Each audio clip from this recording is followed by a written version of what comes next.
Welcome to the Fabulous 413. I'm Khalees Smith. And I'm Monte Belmonte. If you're observing Yom Kippur, we hope you're having an easy and meaningful fast. Later in the show, acclaimed actor John Lithgow. He'll be in Amherst this weekend as part of the Capital campaign for a new Jones Library there.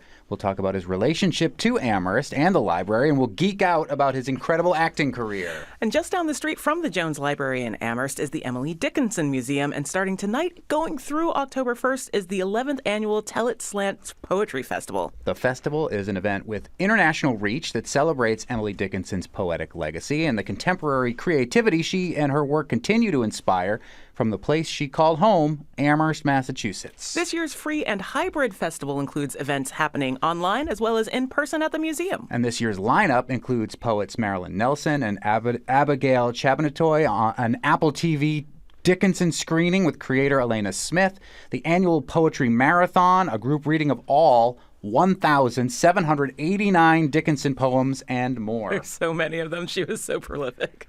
Joining us today is Brooke Steinhauser, Senior Director of Programs at the Emily Dickenson Museum. Michael Mercurio, local poet from the Fabulous 413 and Director of Community Engagement for the Faraday Publishing Company, who'll be co-hosting the program Displaced this Saturday at the UMass Museum of Contemporary Art, as well as hosting some events at the Emily Dickinson Tell It Slant Festival. And Adrian Blake Ensko, an actor who plays Austin Dickinson on the Apple TV Plus series Dickinson. He'll be joining the festival for the Dickinson screening this Saturday at the Dickinson Homestead and Museum on Main Street in Amherst. Welcome so much. So much welcome. Thank you. So many of us to welcome. Yes, there are plenty of you to welcome. Brooke, who's the Director of Programs at the Emily Dickinson Museum, let's start with you. Why is this festival called Tell It Slant, if people aren't familiar with that as a phrase? This festival, we actually renamed this festival about 3 years ago, Monty. So if you've been around Amherst longer than that, you may recognize it as the Amherst Poetry Festival, which is how we started this whole thing about 11 years ago.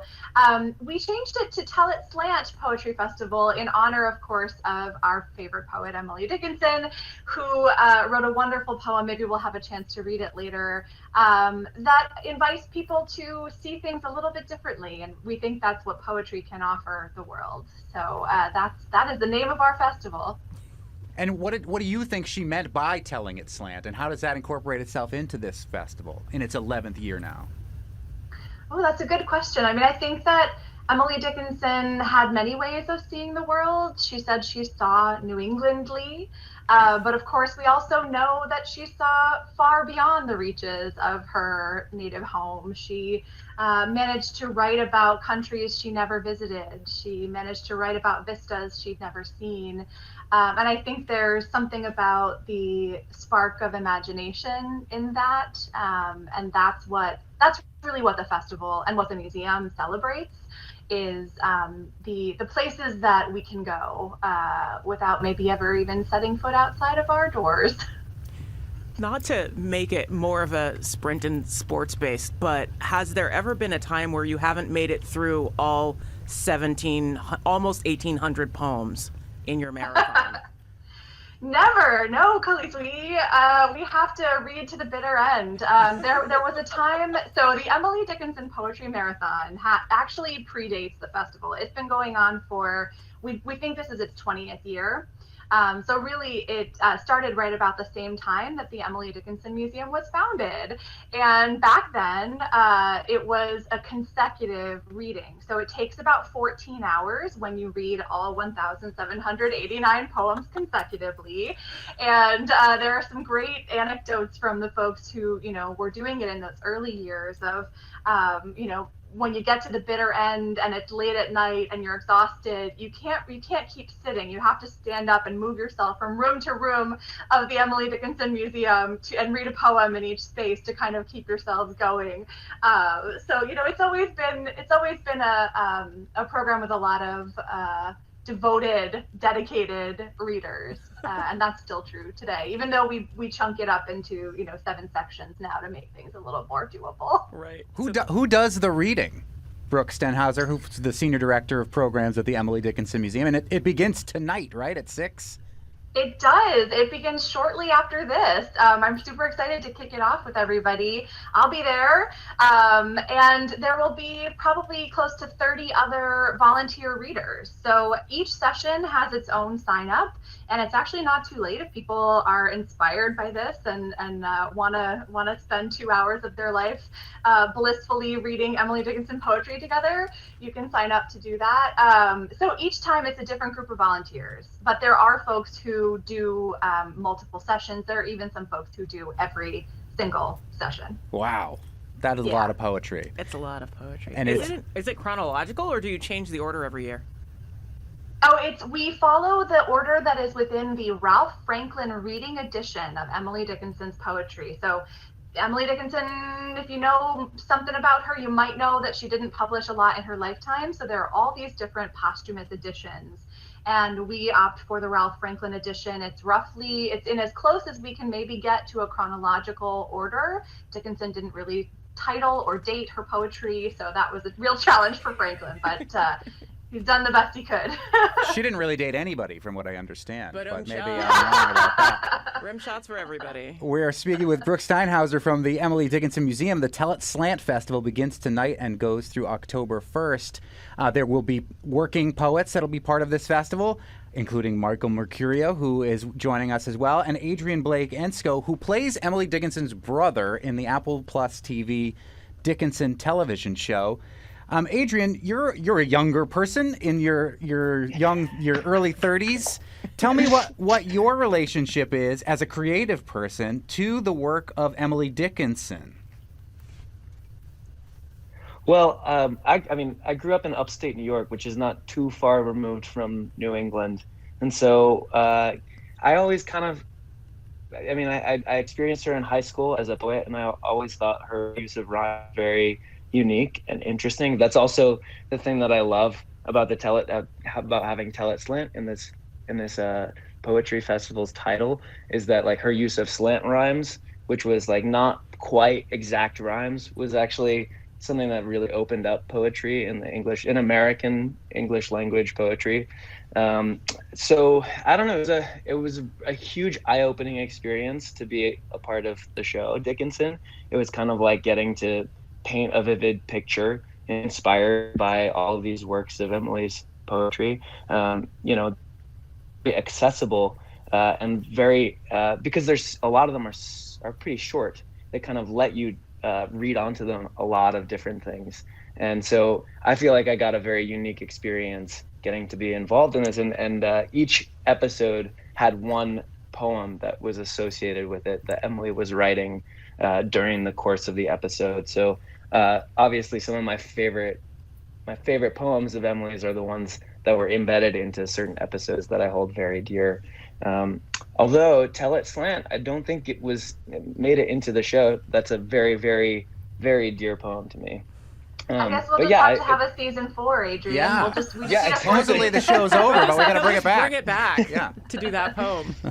But I'm really, really excited to see all of the different local poets and poets from around the country that come in to see, to be a part of this festival, because I think it's a really incredible way to honor Emily and her work in bringing out and developing the American English language. So I'm excited. I'm excited to see you, Michael. I'm so excited to see you, Adrian, and to just be in the incredible space that the festival creates every year. I mean, this is my fourth year being involved as a steering committee member, and it's the high point of my year. It's just an incredible week of poetry and camaraderie and connection. Emily Dickinson may not have had any kids of her own, but every poet I know is a grandchild of Emily, one way or the other. Everyone who is writing today has benefited from her incredible vision, her incredible facility with language, her playfulness with slant rhyme and meter. It just reverberates. And if you come to the festival, if you hear Marilyn Nelson read, if you hear Abby Shabbatnoy read, you will hear it. You'll hear it with Sammy Miranda and Enzo Ceylon Surin. She's inescapable in the best possible way.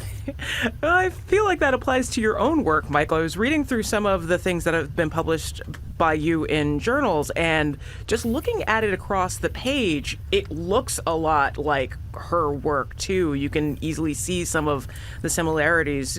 How has her work personally influenced the stuff that you write? I mean, I said she was inescapable. I'm really glad to have Emily Dickinson as sort of the better angel of my nature sitting on one shoulder while I'm writing. I can always, when I get stuck, when I have writer's block, when I run into a poem that I just can't finish, I can turn to her and get an idea on how to approach it.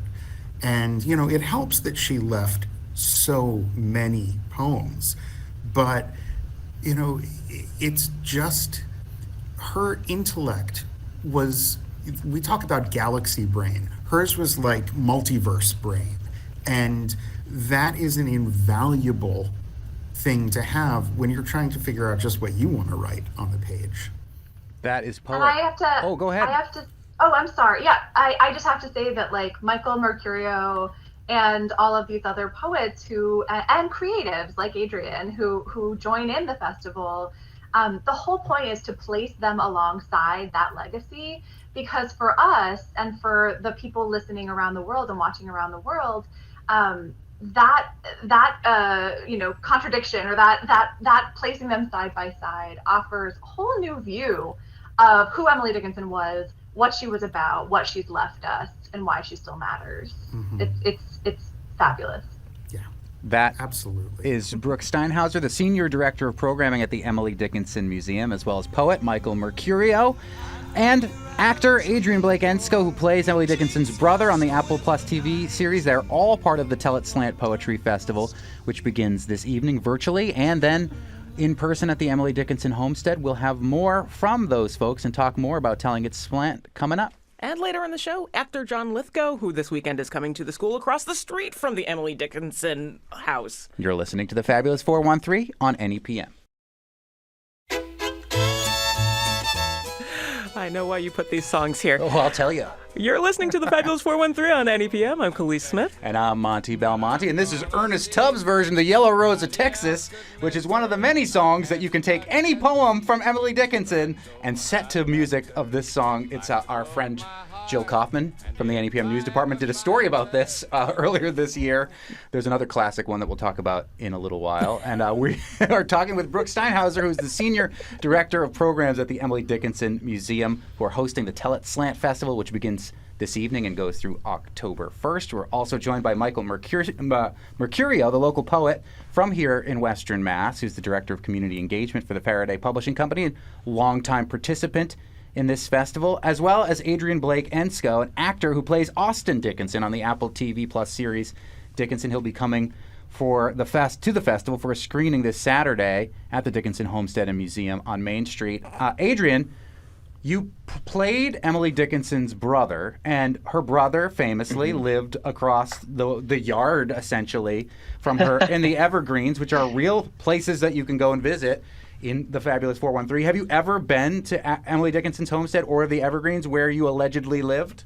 Oh, yeah. I actually have my aunts and cousin growing up lived in Northampton. So and my mom actually lived right down the street when she was a kid on Main Street in Amherst. So it's always been exciting to go there. During the shooting of Dickinson, we actually did a little field trip with the Dickensibs is what we called ourselves, the group of siblings, including Ella, who played Sue, Austin's wife, and also in our show, Emily's sometimes lover.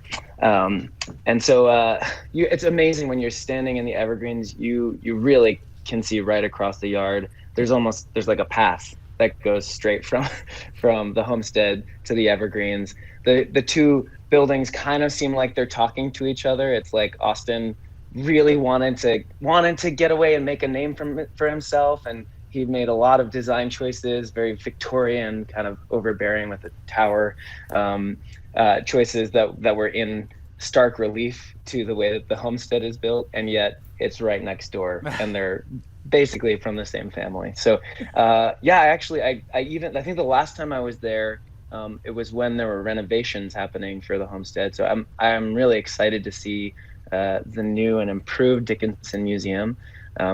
But that was an amazing event because it was during the pandemic, so that's the other reason it was closed. And I was passing through with my band, and Elena Smith, the showrunner and creator of Dickenson, happened to be there with her family, and we just the stars were aligned and we met each other. And I really, that feels like such a cosmic force that made that event happen. So we just walked around and talked about, it was before we shot season 3, so we talked about some of the things that we were seeing peeking through the windows. There's some really interesting things, like there's a big fossil that you can see through the window of the evergreens, and I was trying to get Elena to write something about that into the show. So I was like, what is Austin doing with this giant spine? I think I talked to Jane later, and she was like, "Oh yeah, that was a whale spine." So yeah, no, who keeps a whale spine in their house? They liked curiosities. They were party people. Even though Emily never traveled to another country, there was all this talk about what was happening, and there were these scintillating intellectual conversations about where the world was going at that time. I don't know.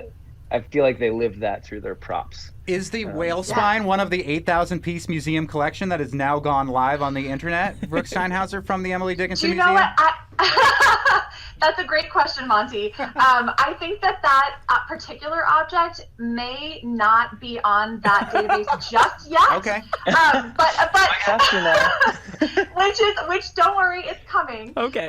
There are a few objects remaining that just have to make it onto the database, but the database did just launch about 2 weeks ago now, and yes, you can see the entirety of the museum collection there. We are the sort of foremost assemblage of Dickenson family material culture anywhere in the world. I was just thinking about Adrian's comment, though, about the whalebone made me remember that one of the many things I loved about the show were the sort of set dressing pieces that we don't necessarily have at the museum, right? The set dresser opted to really embellish Emily Dickinson's bedroom with an assortment of oddities. Do you remember that, Adrian? Like little skulls and sets of bones and natural fauna and flora and fossils, maybe.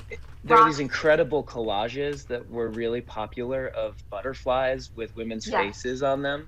That I don't know if we can prove that Emily had those taped to her wall. But. However, I do feel like that's befitting of someone who would write a poem entitled "Hope is a Thing with Feathers." Yeah. So, butterflies have feathers? Look, you. I'm just checking. The Tell It Slant Festival begins this evening, and we are speaking with Brooke Steinhauser, who is the director of programs at the Emily Dickenson Museum, as well as Adrian Blake Ensko, who's the actor who plays Austin Dickenson on the Apple TV series Dickenson, and Michael Mercurio, who's a poet and has been part of this festival for years. Michael, would you grace us with a poem of your choosing? Sure, I'm happy to do so. I'm going to start with what might be my favorite Emily Dickenson poem. It's number 466 in the Ralph Franklin edition, if you are following along at home. I dwell in possibility, a fairer house than prose, more numerous of windows, superior for doors, of chambers as the cedars, impregnable of eye, and for an everlasting roof, the gambrels of the sky. Of visitors the fairest, for occupation this, the spreading wide my narrow hands to gather paradise. She told it slant in that one. That wasn't a true rhyme at the end. And the other thing that's so cool about Emily Dickenson is her rejection of the iambic pentameter, right? And so even calling it 466 sounds like you're referring to a hymn. And she based a lot of her rhythm on the style of hymns, right? Mm-hmm. I don't know if Michael, you are familiar with this as a poet and want to jump in? Yeah, it was called common meter because it was the meter in which hymns were commonly written. And as you pointed out earlier, the Yellow Rose of Texas is also written in common meter. And there are a number of other songs that you could sing Emily Dickinson poems to as lyrics. I am The tempted. Gilligan's Island theme song Yes. is another well-known. That's the one My you're favorite looking one for. to use. Yeah. You don't want to read that same poem to the Gilligan's Island theme, do you? I dwell in possibility, a fairer house than prose, more numerous of windows, superior for doors, of chambers as the cedars, impregnable of eye, and for an everlasting roof, the gambrels of the sky. Of visitors the fairest, for occupation this, the spreading wide my narrow hands to gather paradise. I love it. Woo, woo. I can't unhear it now, which is kind of sad because the poem is so great and the poetry is so great, and sometimes I get distracted by Gilligan's Island. But It makes it easier to memorize the poems, though. That's does. true. It does. And speaking of how great the poems are, I need someone to talk about the spectacular translation machine because it is such a cool thing. Maybe that's you, So, Brooke. yeah, these are our wonderful partners, another fabulous 413 entity, the Translation Center at UMass, which has an academic sort of component of their operation and also is available, as I understand it, for contracting services out for translation. We've partnered with them for a lot of years now at the museum. Emily Dickinson herself has been translated into dozens, I wish I had the exact number, but dozens of languages, global languages, and we love to celebrate that fact and of course celebrate the very amazing art that is translation of poetry. So we're working with them this year to bring a project that they have created and have previously done at some of the local elementary schools. This is an Emily Dickinson specific spectacular translation machine. So you can come to their booth at the festival tent and you will be invited to contribute your feeling of what you are seeing in her manuscripts of poems, of letters, of even maybe a cooking recipe or two, to lend your voice to the wider translation of these materials into multiple languages, even maybe an English to English translation that sort of crosses the centuries. It's interesting because So, we talked yeah. with Amherst College professor Elon Stabans, who just opened a book of translated, a bookstore of translated works on Main Street in Amherst, within easy walking distance of Emily Dickinson's homestead there. So there's this That's synergy right, about and- trying to bring different works into different people's language, right, happening on Main Street in Amherst. That's right, and Monte, he just completed some Spanglish translations of Emily Dickinson. Oh, wow. Which he read for us at the museum as part of our Phosphorescence Contemporary Poetry series. Just last month, he did that. So yeah, he's amazing. Wicked cool. Well, the festival is incredible. It begins this evening. It goes through October 1st. There will be a virtual reading online starting at 6 p.m. tonight of all 1,789 Emily Dickinson poems read by all sorts of volunteers. There's an indigenous poetic panel. There are all of these late-night garden parties and things that will happen actually at the Emily Dickinson homestead. It sounds like a wonderful time.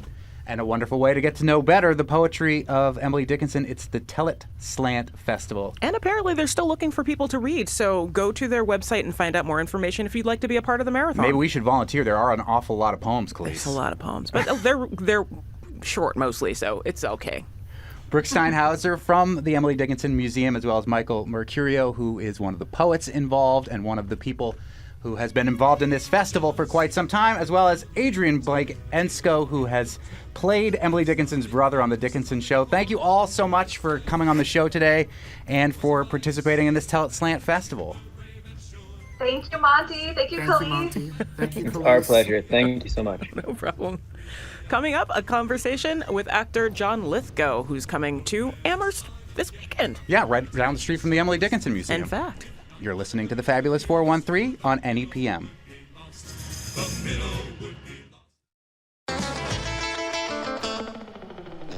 Welcome back to the Fabulous 413. I'm Monte Belmonte. And I'm Khalees Smith. We welcome to the show actor, author, artist, activist, and director John Lithgow. This Saturday, an evening with John Lithgow in support of libraries, the humanities, and democracy in general, with all proceeds to benefit the Jones Library Capital Campaign. You can make a reservation for this Saturday, September 30th at 7:30 p.m. in Johnson's Chapel at Amherst College by going to joneslibrary.org. John Lithgow barely needs an introduction, but I would like to give one anyway. It's pretty long. It's going to be long regardless because your CV's ginormous. Yes, and we're thrilled to have you, but I feel like people should know, John Lithgow, that you've received 2 Tony Awards, 6 Emmy Awards, 4 Grammy Awards. You're a mere O away from the coveted EGOT, but have already been nominated for 2 Academy Awards. You've also won 2 Golden Globe Awards, 3 Screen Actors Guild Awards, an American Comedy Award, 4 Drama Desk Awards. You've received a star on the Hollywood Walk of Fame, and were inducted into the American Theater Hall of Fame. But what brings you to our Fair 413 in Amherst, John Lithgow? Thank you for that introduction, Monte and Callis. Callis. It's okay. We said Lithgow a couple times instead of Lithgow. So I deserve everything I get. No. I deserve it. I mispronounced first. Well, I wondered if it was Callias or anyway. So it's Callis. I'm delighted to know that. This is a big day for me because I've just won 4 Grammy Awards. Whoa! What? Oh, wait. So where did I get? So you've never won 4 Grammy Awards? I've only been nominated for 4 Grammys. Oh, okay. Of course, I shouldn't correct you. No, those are your Grammy Awards now. They're yours. I know. Actually, Billy Crystal once introduced me. I presented an Oscar years and years ago, and he introduced me as a 2-time Oscar winner. And I'm only a 2-time Oscar nominee, so I shouldn't correct anybody. It's like winning to be nominated, as they say. Yes. In any case, I'm just delighted to be on your show. You sound great. I was listening to a bit of it before I came on. Well, it's cool that you'll be right at Amherst College, and there's this amazing poetry thing happening right across the street at the Emily Dickenson homestead there. I know. Emily Dickinson is all over the place. I should sign up to recite a poem. Yes. But it's a great pleasure to be coming to town.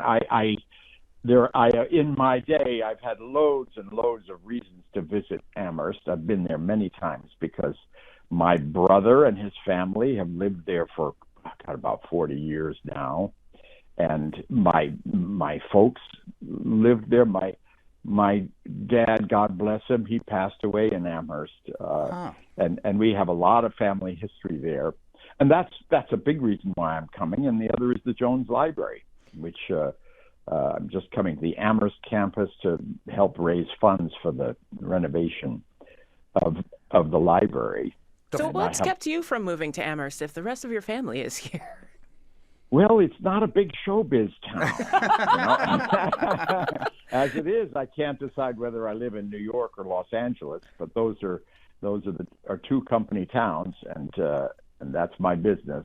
Fair but enough. I get to Amherst whenever I can, and this is a wonderful excuse to visit family, but also to do something good there. As a matter of fact, the co-chair of the big campaign, the capital campaign for the library, is a family connection. Her daughter is married to my nephew, whose name happens to be John Lithgow. So that's a heck of a connection. That sure is. I feel like the first time that I ever knew you had any connection to Amherst was when I heard somebody spotting you at the Jones Library itself. So not to stalk John Lithgow when he's in town, but it seems like a place that you have frequented when you've come to visit. Well, someone has lied to you, Mark. So you've never been in the actual building? I've never been in the library. As a matter of fact, I'm arriving in town on Saturday morning, and I'm going to visit the library so that I have a little truth in advertising. But no, I've never been to it. I've read a lot about it, particularly knowing that I was going to sort of shill for it on Saturday night, and it's a splendid institution to all evidence. But no, I've never even seen the library, which is to my shame. But but I'm going to advertise it strenuously on Saturday night. And I you'll- feel like we should apologize for accidentally making this debunking John Lithgow myths yeah, there's a segment lot- of our it's show. like we're just deception and lies the whole program. We thought the only myth we were going to but I'm- debunk was Lithgow versus Lithgow, but now we've gone all far afield with But this. and now I'm benefiting enormously with my 4 Grammy Awards. They're in the mail, John Lithgow. Right. Anyway, you can deliver me an Oscar. We'll work on it. I think you're working on it really well. I mean, because you are truly a tremendous actor, and you do a phenomenal job of playing a variety of characters, although I do think that you are particularly good at playing great baddies. There's Yeah. some- Well, they are a lot of fun for sure. So, Is it but then when I hear you in interviews, you sound like the nicest, smartest guy in the entire world. So what part of our energy do you channel when you're going to play a bad guy in like Cliffhanger or a movie like that? well, I mean, the wonderful thing is, yeah, that is a lot of people's preconception of me, that I'm a nice guy. I've got them completely buffaloed. But I mean, I just use that to my advantage. It's wonderful to upend expectations. Maybe the best example of that was playing the Trinity Killer on Dexter, Right. where I was literally a like split personality. This kind of benign and perfectly ordinary good citizen, deacon of his church, who has this other side, this other horrifying compulsion, which he has to keep secret from the world. I mean, it's the ultimate actor, being a serial killer. You know, it's setting people up for a big shock. I'm in the business of surprise. You know, actors they want to surprise people. That's the essence of horror, but it's also the essence of comedy and drama. You know, a punchline in essence is a surprise. It's taking people by surprise and making them laugh. And I like to make people laugh and cry and scream out in horror. It's a very strange compulsion I have. You said that Amherst is not really a company town. However, the return of Dexter was filmed in large portion in Western Massachusetts. That's right. Were you part of that filming when that came to Western Mass for the filming? You know, they did. Yes, the answer is yes. They called me in to just make a kind of creepy and quick flashback reappearance. So I flew into Boston and drove out to, can't remember what town it was. It wasn't Amherst. Shelburne Falls. Oh, yeah. Shelburne Falls. And there was Michael and Jennifer and all my old pals from Dexter. It was a wonderful morning. And then I drove back to Boston and left town. Every job should be that easy. We're speaking with actor John Lithgow, who's doing a benefit for the Capital Campaign for the Jones Library at Amherst College. This Saturday, you can reserve your tickets by going to the Jones Library website. And we, unfortunately, theoretically, are not supposed to be promoting any of the acting that you've done with many of these projects as the Hollywood actor strike continues. Oh, that's true. But Yeah. you have done something particularly interesting to raise money to cover health care for crew members in the midst of this Hollywood labor strike. Would you like to tell people what you are offering so that... Yes. Well, thank you for noticing this and for announcing it. Yeah, I'm happy to promote this. There's a wonderful actress and director and writer named Amy Steinmetz, whom I worked with in Pet Sematary. And she and another fellow, they came up with this idea of us notable actors doing something odd that could be sold on silent auction to raise money for crew people who are out of work because of our strike. I just thought this was such a kind thing to do. So I offered what I always offer when I'm asked to contribute to a silent auction. I do little watercolor portraits of people's dogs. And they are surprisingly good. and people are much more sentimental about portraits of their dogs than they are portraits of themselves. In fact, they never like portraits of themselves, but they adore portraits of their dogs. And they shell out so much money for this. Yay! And I have to say, in my own self-defense, they are pretty good portraits. I mean, you can get online and see examples of them, and you can even bid. So I'm in the business of good-hearted philanthropy on behalf of libraries and unemployed crew guys at the moment. I mean, and I really have. My heart goes out to these crew members. They're not on strike for themselves, Right. but they are making an enormous sacrifice. And, you know, we actors, if we had any conscience, we are terribly guilty about the fact that crew people work much, much harder than we do. So, and they get paid less than some of us. So I figured this is the least I could do. Does that And I'm also, Oh, sorry. and on behalf of libraries, by the way, it should be mentioned, my event on Saturday night is for free. People could just come. I think they have to reserve, but they don't have to pay. On the other hand, I intend to shame them into donating. Yeah, I was about to just do that if you didn't. You don't have to pay, but come on now. Right. I don't know quite what I'm going to do Saturday night at this point, but I figure I'll entertain people. I mean, I don't think they would come if I didn't entertain them. But I will say I'm only entertaining you if in your own minds you make a sincere pledge to make a contribution of a minimum of 3 figures. I mean, I would still come watch you give us a guilt trip. That would be fun. Yeah, you could shame individual audience members depending on how much they donate. No, that is not what is going to happen at an evening with John Lithgow in support of libraries, the humanities, and democracy in general this Saturday at Johnson Chapel at Amherst College, a benefit for the Jones Library Capital Campaign, where they did get a grant from the National Endowment for the Humanities, a substantial challenge of $1 million.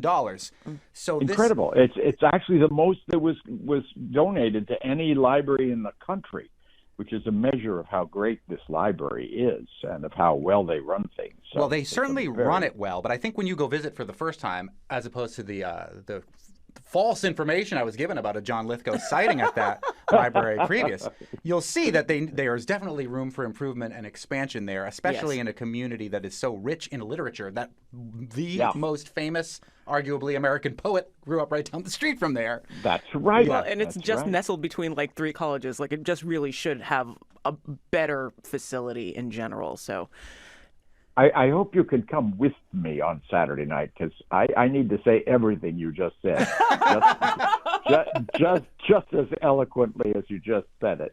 Well, in addition to your Grammys, we've now given you some Cliff Notes, so you'll be right. fine. Yes, exactly. And all we ask in return is a watercolor portrait of one of our pets. No, it'll make me sad.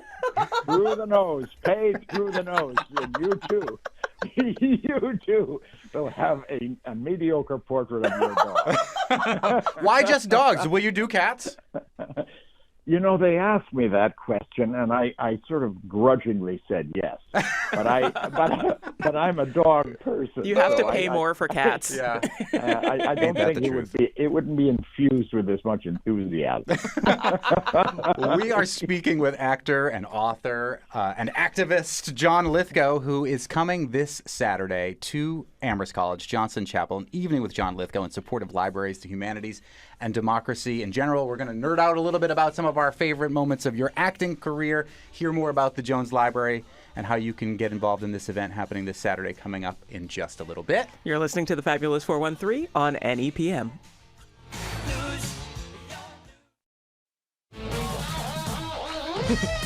Welcome back to the Fabulous 413. We are here with John Lithgow, actor, author, activist, director, voice actor. He does so much, but he's going to be here in Amherst on Saturday at an event that benefits the Jones Library.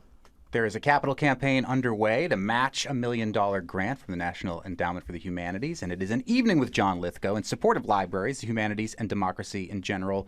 This Saturday, Johnson Chapel at Amherst College. You can go to joneslibrary.org and register, and you don't have to donate, but we will all shame you if you do not. Yes.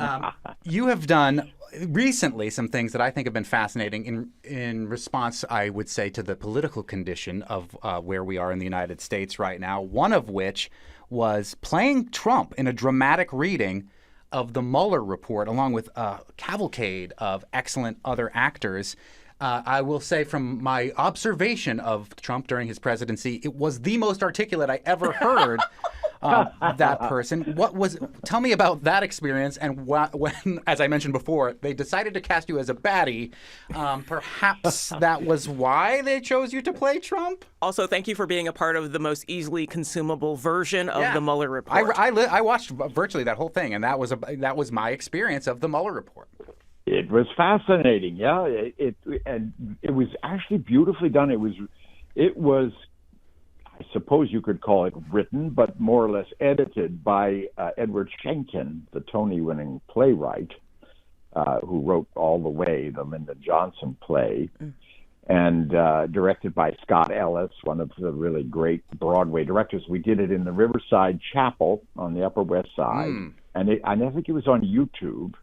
Interestingly, it was produced by the Disney niece. I wish I remembered her first name, but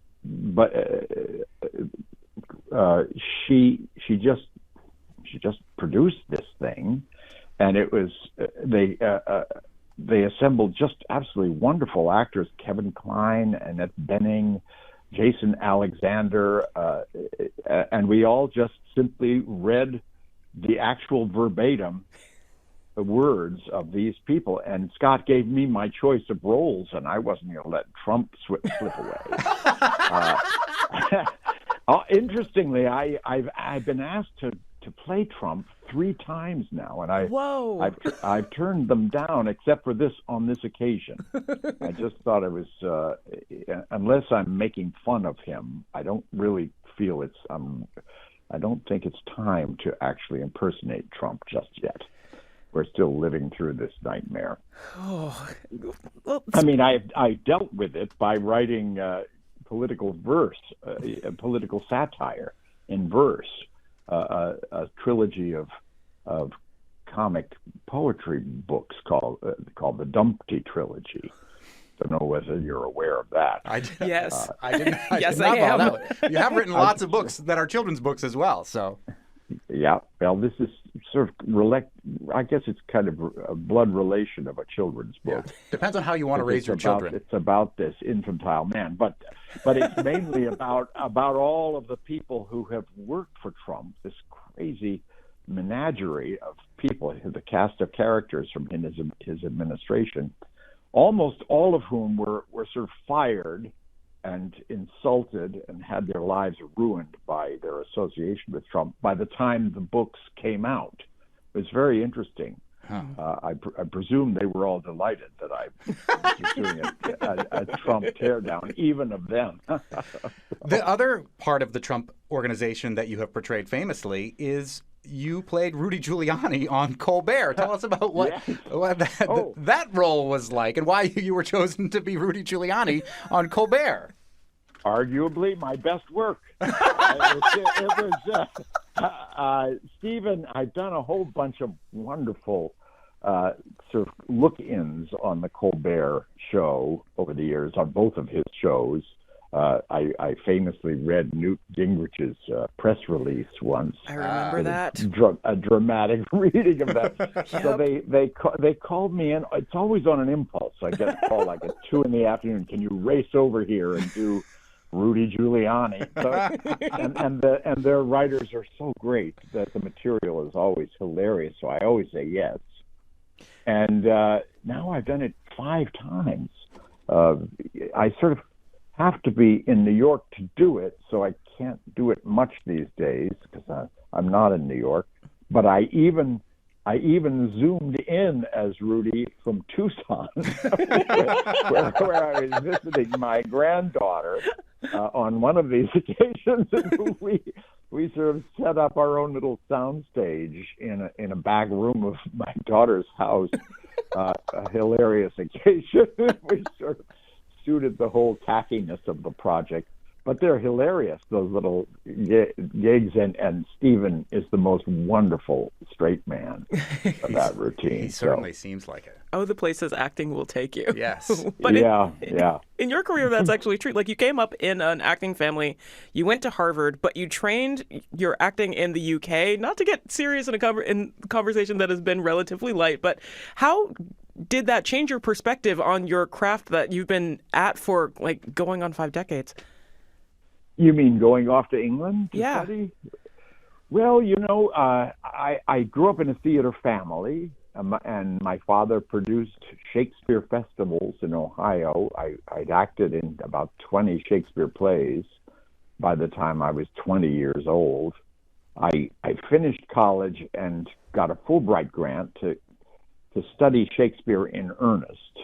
And yeah, it was kind of a redundancy, but I'd never been to England, and I had a wonderful time over there. I think because of that, it's given me some bona fides to go back to England and act there quite often with among those wonderful English actors. Like London is home to like the greatest enormous repertory theater company in the world. All these superb actors. I got to work with the Royal Shakespeare Company, the National Theatre, and on The Crown. Every one of these was with a huge ensemble of actors who were just fantastic to work with, and many of them have become great friends. And I think that's because, I mean, you work with a bunch of English actors. They all went to one of about 5 or 6 drama schools. One of those is Lambda, and I can always say, yeah, I went to Lambda, so I'm one of you. And they welcome me with open arms. They give you a pass to play Winston Churchill in The Crown, which is a big role to get for a U.S. actor. Exactly. Can you imagine and how intimidating that would be? And yet they had total confidence in me. They much more than I had in myself, and it was a wonderful experience. But that, Khalees, that was a wonderful question, because that really was a life changer for me. It gave me an entree into all that. We were telling ourselves, Khalees and I, that we weren't going to spend the entire conversation talking about your role as Dr. Emilio Lizardo in Buckaroo Banzai. My favorite. Absolutely my favorite. But in the minute we have left, can you rhapsodize on the incredible role that you played in that Buckaroo Banzai across the eighth dimension? Because we both love that movie. It's amazing. Just yesterday, I did like a half an hour podcast about Buckaroo Banzai. It's still in the water, that crazy movie. I absolutely loved that. I would say it was only because I did Dr. Lizardo that I ever did Third Rock from the Sun.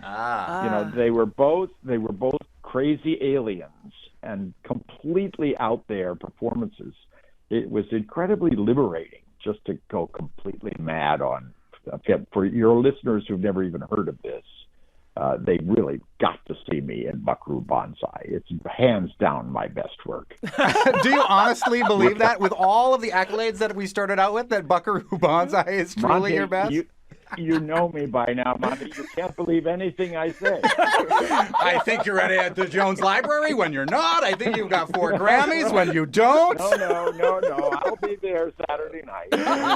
Oh, that is excellent. You will be there. It's an evening with John Lithgow in support of libraries, the humanities, and democracy in general. It's an attempt to match a National Endowment for the Humanities grant of $1 million.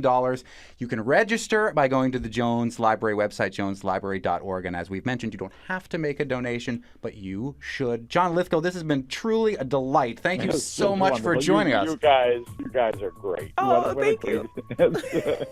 Great station. Talk to you again. I hope so. Maybe we'll see you Saturday night. Indeed. You come. It's free. I will. Yay.